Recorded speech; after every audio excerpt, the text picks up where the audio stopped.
বন্ধুরা, স্নেক্স বার বিষ্ণু ইউটিউব চ্যানেলে সবাইকে স্বাগত জানাই। নতুন একটা উদ্ধার কার্য, ভয়ানক একটা উদ্ধার কার্য, যেটা হচ্ছে ভাইপার। হ্যাঁ, রাসেল ভাইপার অনেকটা দূরে চলে এসেছি। তো সবসময় আমরা বলে থাকি না যে রেস্কিউর ক্ষেত্রে সমস্ত সাপের তুলনায় কিন্তু ভাইপার সাপটা কিন্তু সব থেকে আমাদের ইম্পর্টেন্ট, মানে খতরনাক বলা চলে আমরা বেশি। কারণ এই সাপটার বাইট মুহূর্ত কিন্তু আমরা বোঝা কষ্ট যে কখন কি বাইট করে দিতে পারে এবং কে 3-4 ফুট কিন্তু জাম করে পর্যন্ত একে মেরে দিতে পারে। তাই বলছি এই সাপটা আমাদের রেস্কিউ করার সময় কিন্তু 100% অ্যাক্টিভ থাকতে হয় বা সতর্ক থাকতে হয় বা সবসময় কেয়ারফুল আমাদের এই সাপটার দিকে আমাদের নজরদারি করতে হয়। কারণ হচ্ছে এই সাপটা হচ্ছে প্রচণ্ড ভয়ানক সাপ একটা, যেই কারণে কিন্তু যে কোনো মানুষের নতুন রেস্কিউয়ারে কিন্তু এরকম সাপ উদ্ধার করতে গিয়ে কিন্তু দুর্ঘটনা ঘটে।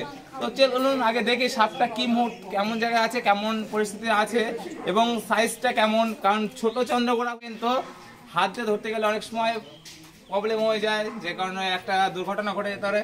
তো চলুন সম্পূর্ণ ভিডিওটা দেখতে হবে, নাহলে কিন্তু অনেক ইনফরমেশন মিস করে যাবেন। কারণ হচ্ছে আমাদের ভিডিওগুলো বানানোর উদ্দেশ্য হচ্ছে মানুষকে সচেতন করা এবং কি সবাইকে জাগ্রত করা। কারণ হচ্ছে আমাদের মানুষের মনে কুসংস্কার থেকে কিন্তু আমাদের ছোটবেলায় থেকে আমাদের মনে গেঁথে আছে। কিন্তু আমরা সাপ না, সাপের নাম শুনেই ভয় পাই। হ্যাঁ, সাপ এই মুখে উচ্চারণ করাটা না, এই সাপের নামটা শুনে কিন্তু আমরা ভয় পাই। সে যেই সাপই হোক না কেন, বিষহীন সাপ বা বিষধর সাপ হোক না কেন। কারণ হচ্ছে আমরা অনেকেই এখনো গ্রামগঞ্জে সাপ সঠিকভাবে চিনি না, যে কারণে কিন্তু আমরা অনেক সময় সাপের বিনা কারণে কিন্তু রোগী মারা যায় এবং কি সাপে কামড়ানোর পরে আমরা ভয়তে হার্ট অ্যাটাক করে ফেলি। তাই বন্ধুরা, আগে সাপ থেকে আমাদের মুক্ত হতে হবে। কারণ হচ্ছে সাপ থেকে মেনলি আমাদের ভয়টা তাড়াতে হবে। ভয়টা যদি আমরা না কাটাতে পারি তাহলে হয়তো একটা নির্বিষ সাপে কামড়ালেও কিন্তু আমরা মারা যেতে পারি। তো চলুন আর দেরি করবো না, কারণ সন্ধ্যা হয়ে যাচ্ছে। আর শীতের দিন সবাই বলে না সাপ শীত ঘুমে যায়, কিন্তু দেখুন সাপ কিন্তু কখনোই শীত ঘুমে যায় না। এটা বলি না, এই শীতের সময়টা হচ্ছে চন্দ্রগোড়া রাজত্ব করে। কিসের জন্য? কারণ এই শীতের সময় এদের মিটিংটা বেশি হয়। সারা বছরই মিটিং করে, তবে কিন্তু এই শীতের সময় কিন্তু এরা সব থেকে বেশি মিটিং করে, যেই কারণে কিন্তু এই চন্দ্রগোড়া কিন্তু আমরা থোকায় থোকায় বলা চলে অনেক সময় দেখা যায়। তো চলুন আগে সময় নষ্ট না করে আগে স্পটে গিয়ে আমি সাপটাকে বের করি এবং কেমন কি আছে সবার সামনে আমি সেটা অনেক ইনফরমেশন দেব। সেটা কারণ হচ্ছে ইনফরমেশন না দিলে, সাপটা না দেখিয়ে ইনফরমেশন না দিলে কিন্তু সেই জিনিসটা অনেকে বুঝতে পারে না, যে কারণে কিন্তু আমাদের সাপটা সামনে রেখে অনেক ইনফরমেশন দিতে হয়। কারণ সাপের বিহেভিয়ার অনেক কিছু আমাদের সেইখান থেকে বুঝতে হয়, কারণ এক একটা সাপের বিহেভিয়ার কিন্তু এক এক রকম হয়, কেমন অ্যাগ্রেসিভ থাকে না কি থাকে। তো স্পটে চলি।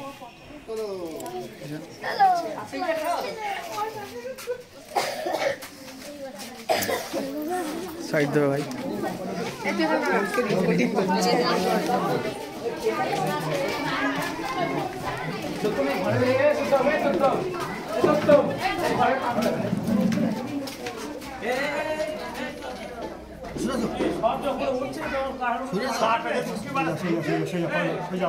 দেখতে পাচ্ছেন এইটা হচ্ছে একটা, যতটা আমি বুঝতে পারছি মানে মেল রাসেল ভাইপার ছেলে।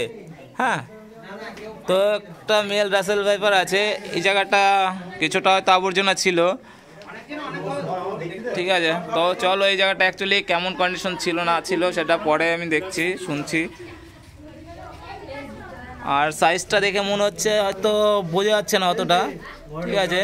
সাইজটা মোটামুটি একটা সাইজ আছে, তবে এই সাইজের সাপগুলো কিন্তু খুব অ্যাক্টিভ থাকে, মানে অ্যাগ্রেসিভ বেশি হয়, যে কারণে কিন্তু অনেক সময় একটা রিস্কি ব্যাপার হয়ে থাকে। তো চলুন সম্পূর্ণ ভিডিওটা দেখতে থাকুন, তাহলে অনেক কিছু বুঝতে পারবেন।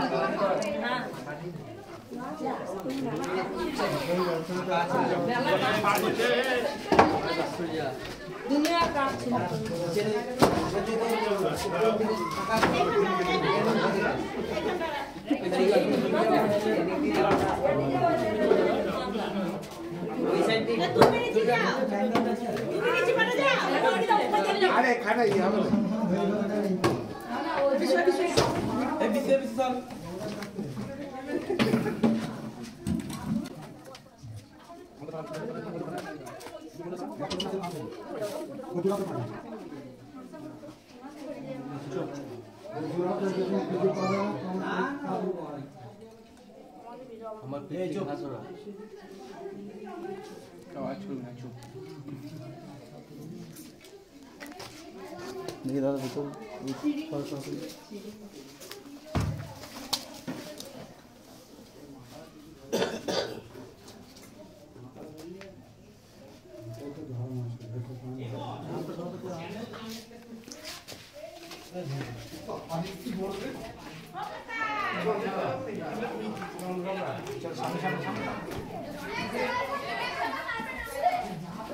লাইট বন্ধ করো, লাইট অফ করো।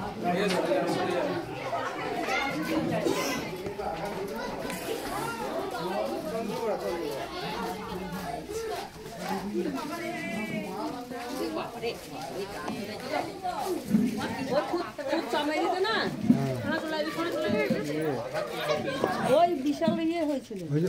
সাপটাকে কি কেউ বাড়ি মেরেছিল? বাড়ি মারেনি, এমনি কাঠ দিয়ে কুচাইছিল। বার করার জন্য লেগে গেছে হয়তো, বুঝছেন তো? বাড়ি মারা হয়েছে। কাঠটা সরাতে গিয়ে লেগেছে তার।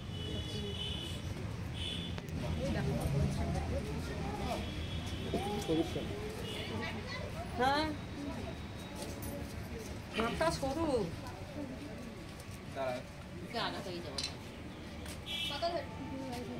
কি জানি না, ওখানে মেলা লোক।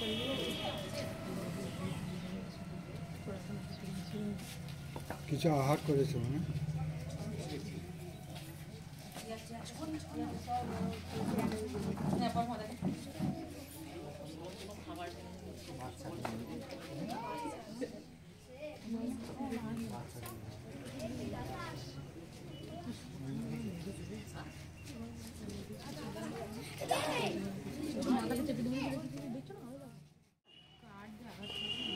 তো দেখতে পাচ্ছেন এটা হচ্ছে একটা রাসেল ভাইপার, যেটা আমরা বাংলায় চন্দ্রঘোড়া নামে জেনে থাকি।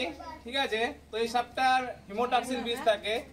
এই সাপটা অনেক সময় আমরা বলি না যে মারতে হবে না, তো আমি একটু ক্লোজ করে দেখানোর চেষ্টা করছি যে সাপটা কোনো কারণে হয়তো আঘাত, যাই হোক না কেন, হয়তো কাঠে চাপা পড়ে হোক বা কেউ হয়তো মারতে গিয়েছে, যাই হোক না কেন, কোনো ভুলবশত একটা মানে এই জায়গাটা ইনজুরি আছে দেখতে পাচ্ছি। তো এই ব্যাপারটা হচ্ছে আমি সবাইকেই বলছি একটা জিনিস, দেখুন মেরে ফেলতে পারেন, হয়তো সাহস আছে মেরে ফেলতে, কিন্তু এই সাপটা মারতে গেলে কিন্তু অনেকের বিপদ হয়ে যায়। এই কাছে যাওয়া মানে নিজের বিপদ নিজেকে টেনে আনা। এই সাপটা এমনই একটা সাপ, আপনার যদি আশেপাশে পৌঁছে যান এ আগে গর্জন করবে, মানে প্রেসার কুকারে সিটির মতন আওয়াজ দেবে, আপনাকে সতর্ক করবেন। যদি আপনি সতর্কতা না অবলম্বন করেন তাহলে কিন্তু আপনার দুর্ঘটনা ঘটে যাবে। এই যে বলি না সাপ কামড়ায়, সাপ মানুষকে তো ইচ্ছে করে তো কামড়ায় না, যে কোনো মানুষকে কিন্তু সাপ কোনো ইচ্ছা করে কামড়ায় না। কারণ হচ্ছে সাপ যখন আমাদের থেকে ভীতু প্রাণী, সাপ যখন বুঝতে পারে যে এর আশেপাশে কোনো একটা জিনিস চলে এসছে, এ তখন মনে করে কি হয়তো এর শত্রু বা এর কোনো শিকার, যে কারণে কিন্তু এর সাপ না বুঝে কিন্তু তাকে অ্যাটাক করে। এবার সেই জায়গায় হতে পারে মানুষ, সূচক অনেক কিছু হতে পারে। তো মানুষের কারণ কিন্তু আমাদের এটাই যে কামড়া হচ্ছে, আমাদের মেন কারণ হচ্ছে আমরাও বুঝি না কোথায় সাপ আছে, না দেখে চলাফেরা করি অনেক সময়। যেমন এই জায়গাটা জঙ্গল হয়েছিল, সেই জায়গাটা কিন্তু এই শীতের সময় 2-4টে থাকতেই পারতো, কারণ এই মিটিং টাইমে কিন্তু চন্দ্রকোড়া বিশেষ করে 2-4টে এক জায়গায় থাকে। লড়াইয়ের ক্ষেত্রে কিন্তু এটা থাকে, সেই কারণে কিন্তু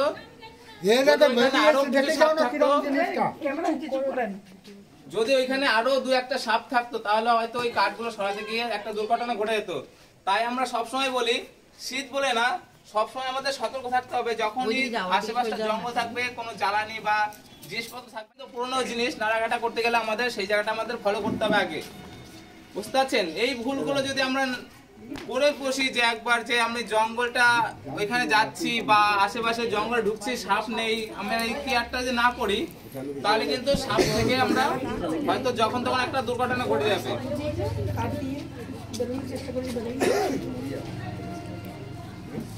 আচ্ছা, একটা কৌটার ব্যবস্থা করবে না, কারণ সাপটার কন্ডিশন বেশি ভালো নেই। একটা কৌটার ব্যবস্থা করবেন, ওর কন্ডিশন বেশি ভালো নেই।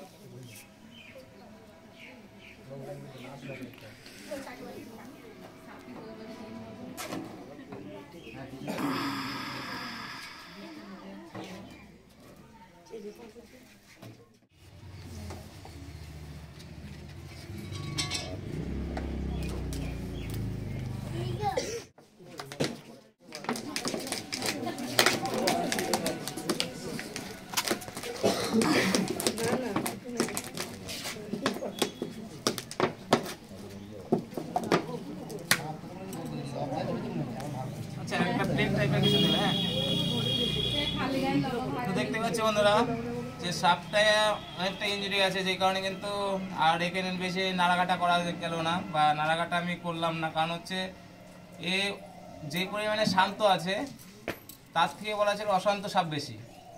মানে বুঝতে পারছেন, সাপ কিন্তু অনেক সময় বলি না, এক একটা সাপের বিহেভিয়ার কিন্তু এক এক রকম হয়। এই সাপটা হয়তো চোট খেয়েছে, কিন্তু দেখুন চোট খাওয়ার পরে কিন্তু সাপ আরও অ্যাগ্রেসিভ হয়ে যায়।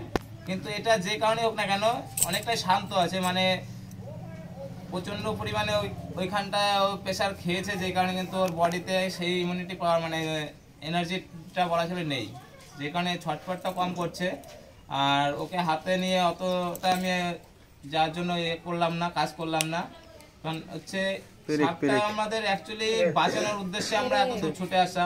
এক হচ্ছে আমাদের এই কাজগুলো করা হচ্ছে মানুষের বিপদ থেকে মুক্ত করা, এবং কি নিরীহ মানে জীবনগুলো আমাদের ফিরিয়ে দেওয়া, পরিবেশের সঙ্গে কাজ করা আমাদের এটাই উদ্দেশ্য। তবে চলো দেখা যাক একে কতটা কি বাঁচানো যায়, কারণ হচ্ছে যেই পরিমাণে আঘাত খেয়েছে হয়তো এই ট্রিটমেন্ট না করলে হয়তো একে বাঁচানো যাবে না যদিও।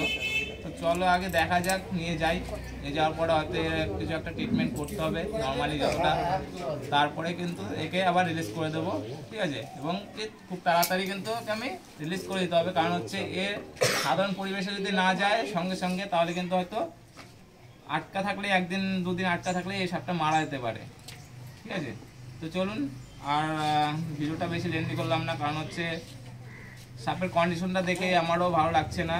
কারণ কি, যেহেতু আমার উদ্দেশ্য এত দূর আসা হচ্ছে একে বাঁচানোর একটা উদ্দেশ্য করে আসা, তবে সাপের কন্ডিশনটা দেখে মনে হচ্ছে না এ বাঁচবে, মানে আমাদের ধারণা থেকে যেটা বলছি। তো সেই কারণে তো মানসিকতা দিক থেকে একটু মনটা খারাপই লাগে, এটা সাধারণ ব্যাপার। যে জিনিসটা নিয়ে কাজ করে সেই জিনিসটার উপরে যদি কোনো দুর্ঘটনা বা খারাপ কিছু ঘটে, তো তার কিন্তু অবশ্যই সেই জিনিসটা খারাপ লাগবে। তো সেই কারণে কিন্তু আর সাপটা দেখে আর ভালো লাগছে না। তো যাই হোক, যে কন্ডিশনেই আসে না কেন চেষ্টা করবো একে বাঁচানোর জন্য। তো আপাতত এই পর্যন্তই, দেখা হবে অন্য কোনো নতুন ভিডিওতে। ততক্ষণের জন্য সবাই ভালো থাকবেন, সুস্থ থাকবেন। জয় হিন্দ, বন্দে মাতরম। তো বন্ধুরা চলে আসলাম রিলিজ করার জন্য, রাত হয়ে গেছে, একটু সাবধানে ছাড়তে হবে। তো চলুন দেরি না করে ছেড়ে দিই, কারণ একটু কেটে গেছে।